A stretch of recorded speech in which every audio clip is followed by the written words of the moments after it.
Penye injia ko tinia ko baderam ane tolang anyalai na ko jalo ya kulche juala kuli chipin chainom paidio bajin mo banchera nyot ke ye cher chipin ba yangalai nam kulang baamia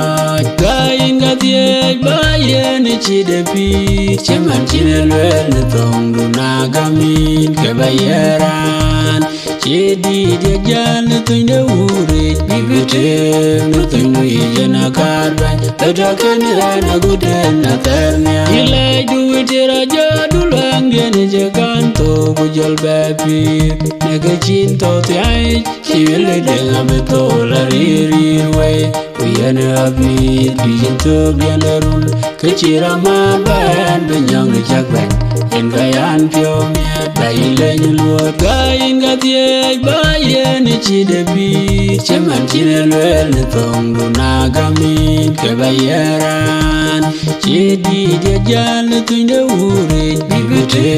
nutundu ijena karban tadakan ana gudena ternya in meleke je uri no mabeyen mungul engayan ke dia ringuai miadari naiban kabi Chua fiawi kubelu kuara bi kriye kurwar ayagan yan kriye kedang dia neriye panjang ya moy kena terjaga dia gain gatie bayen chidepi cheman chinelwel tong dunagamin kebayaran chedi dia jan tuinde ure bibete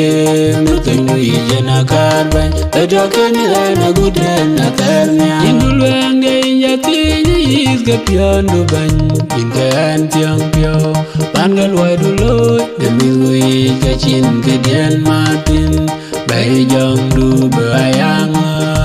ucara yen balong kuning de kai we bagayanya de tapia